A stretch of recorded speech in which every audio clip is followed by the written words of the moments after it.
Baik, Assalamualaikum warahmatullahi wabarakatuh. Waalaikumsalam warahmatullahi wabarakatuh. Bagaimana kabar kalian? Baik, Bu. Masih semangat ya hari ini? Insya Allah. Alhamdulillah. Ini udah join semua kan? Ibu Sudah, Bu, Prasanti. sepertinya.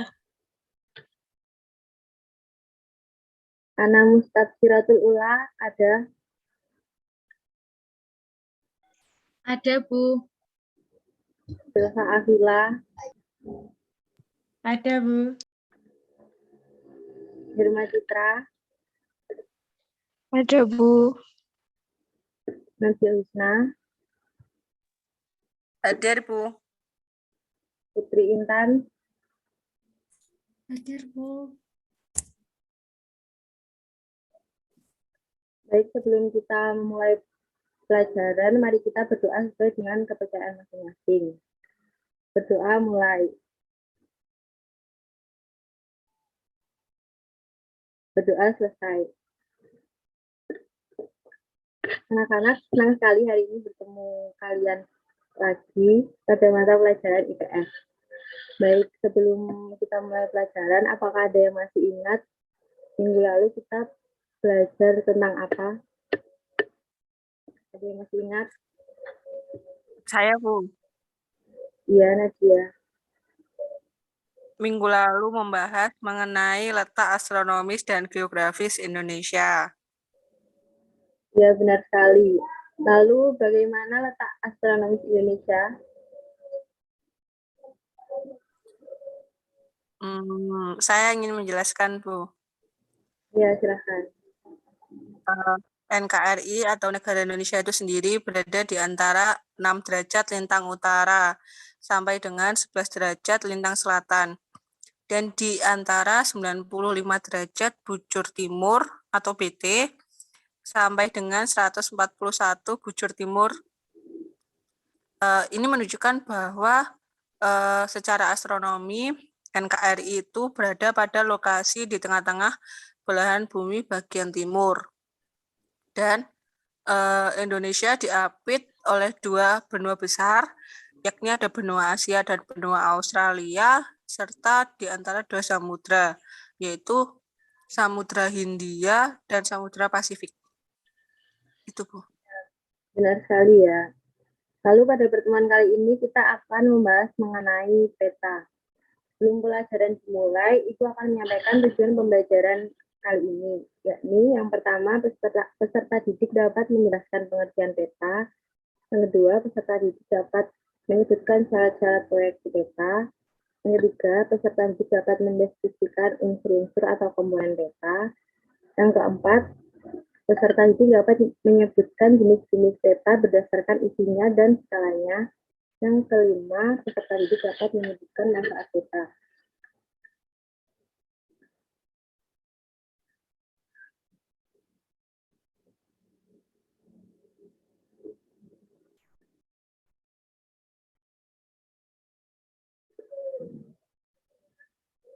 Baik, sebelumnya ada yang tahu apa itu peta?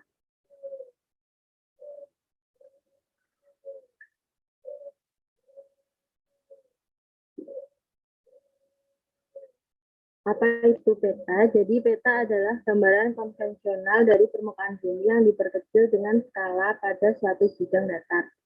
Jadi peta adalah gambaran sebagian ataupun seluruh wilayah di permukaan bumi dengan berbagai kenampakannya pada suatu bidang datar yang diperkecil dengan menggunakan skala tertentu.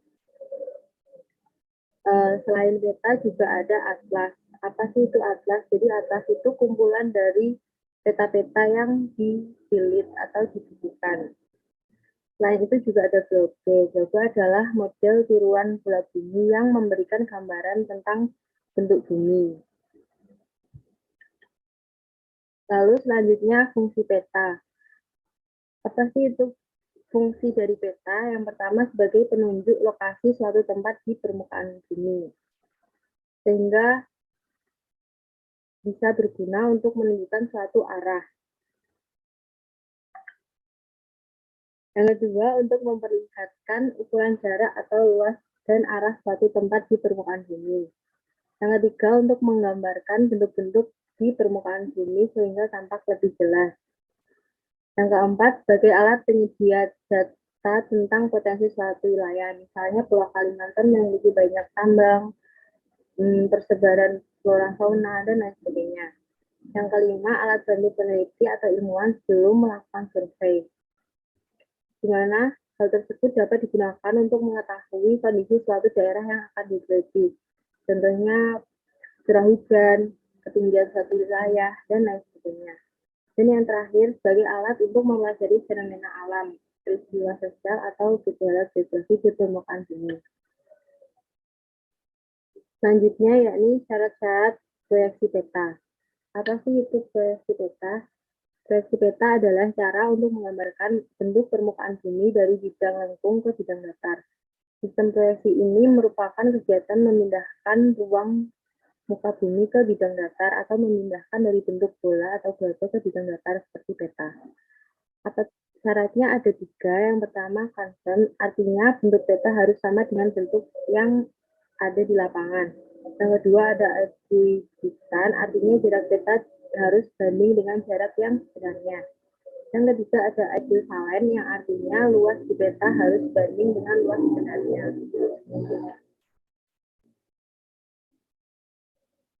Namun ketiga syarat tersebut tidak bisa dapat digunakan bersama-sama karena harus ada salah satu yang dikorbankan. Untuk membuat peta yang ideal, pembuat peta harus memilih proyeksi yang sesuai. Selanjutnya ada jenis-jenis peta. Jenis-jenis peta berdasarkan isinya ada peta umum dan peta khusus. Peta umum adalah jenis peta yang menggambarkan penampakan bumi, baik fenomena alam ataupun budaya. Sedangkan peta khusus adalah jenis peta yang menggambarkan informasi tentang tema tertentu. Misalnya peta geologi, peta lahan, peta kepadatan penduduk, peta curah hujan, dan masih banyak lagi.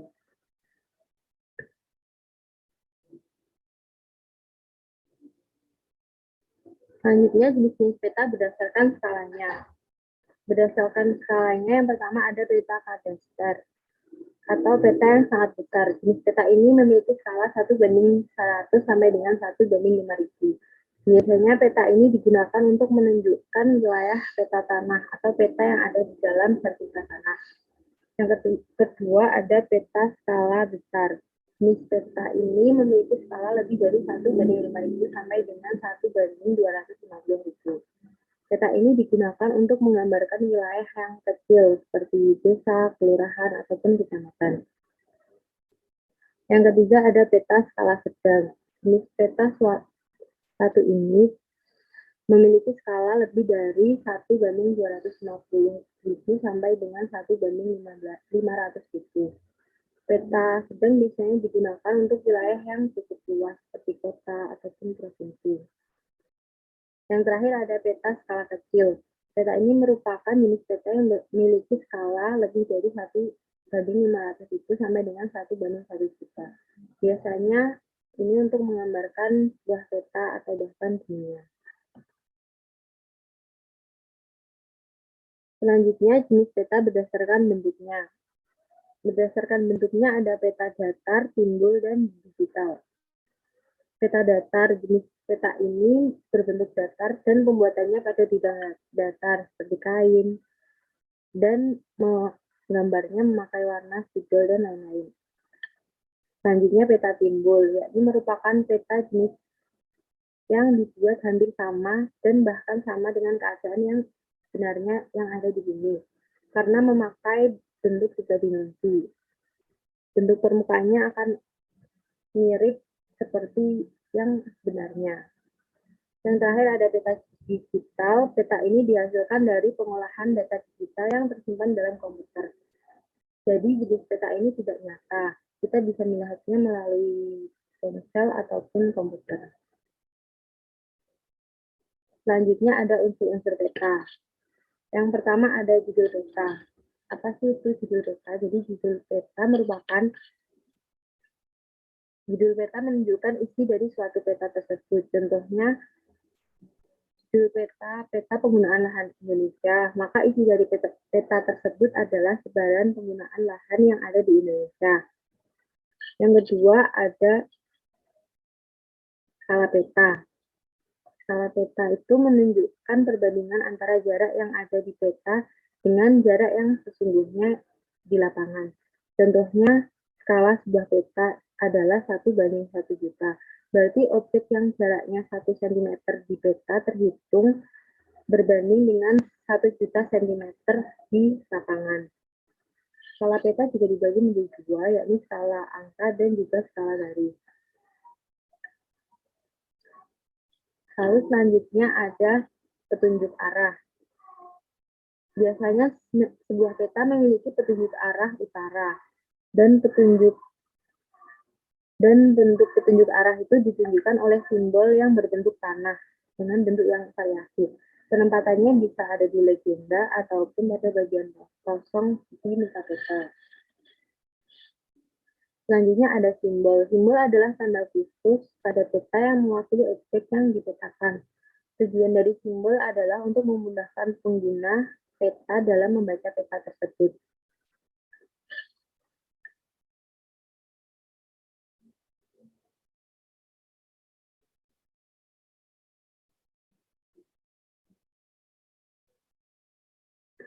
Simbol juga dibagi menjadi tiga, yakni simbol titik, garis, dan warna. Selanjutnya ada garis astronomis. Garis astronomis adalah garis khayal pada peta berupa koordinat peta dalam bentuk garis lintang dan bujur. Garis koordinat sangat penting pada peta.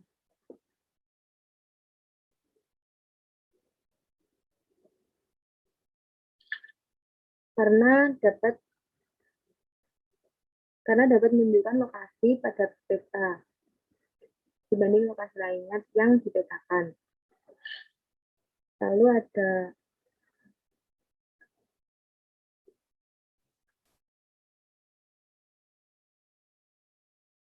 ada inset. Coba.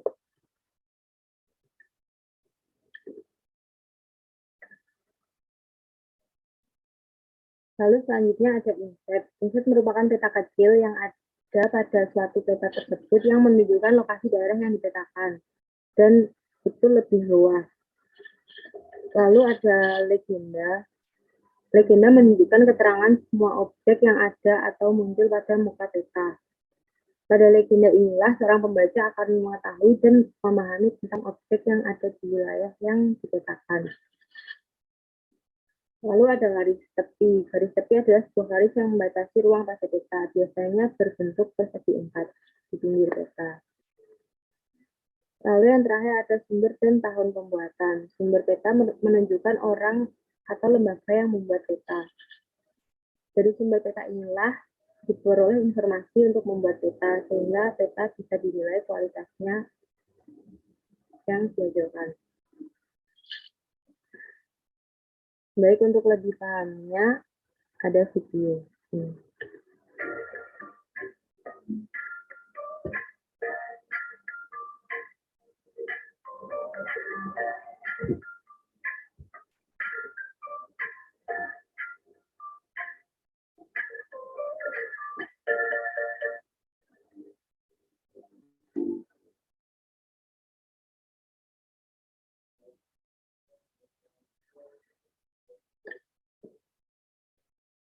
Tapi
Baik, dari materi yang sudah Ibu jelaskan, apakah ada yang ditanyakan?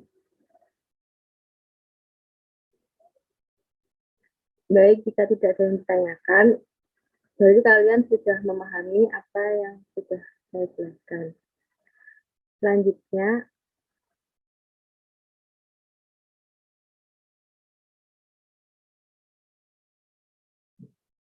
Ibu akan bertanya, dari gambar peta ini, coba sebutkan komponen-komponen peta yang ada pada gambar peta di PowerPoint. Ada yang mau menjawab?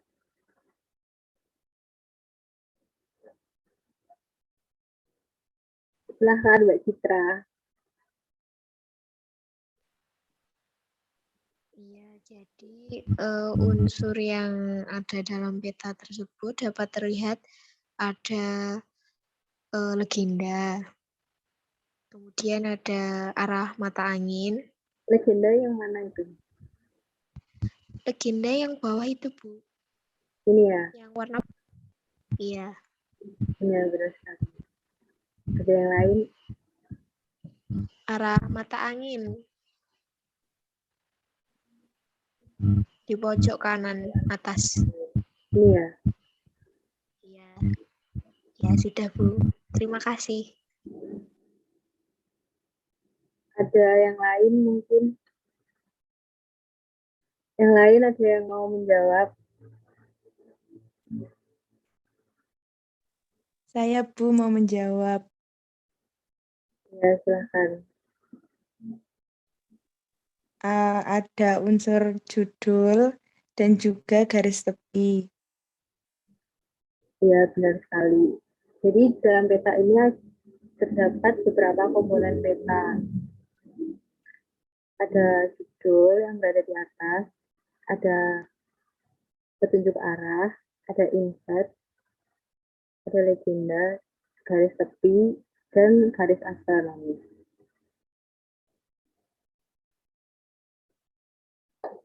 Baik. Baik, apakah kalian sudah paham tentang materi kali ini?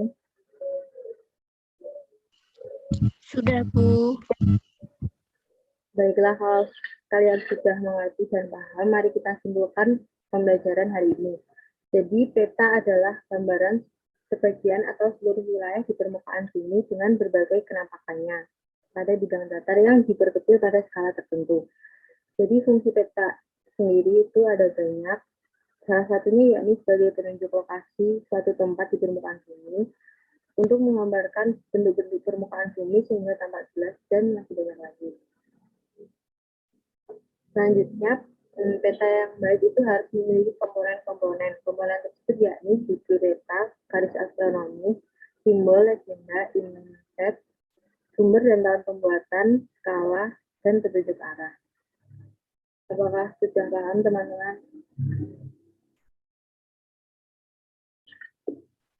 Sudah, Bu. Baik, kalau sudah paham, untuk pelajaran IPS kali ini dicukupkan sampai di sini. Minggu depan kita bertemu lagi dengan materi yang lain, yakni penyebaran flora fauna di Indonesia. Oleh karena itu, berlatihlah di rumah supaya minggu depan kalian dapat mengetahui pelajaran yang akan dilakukan.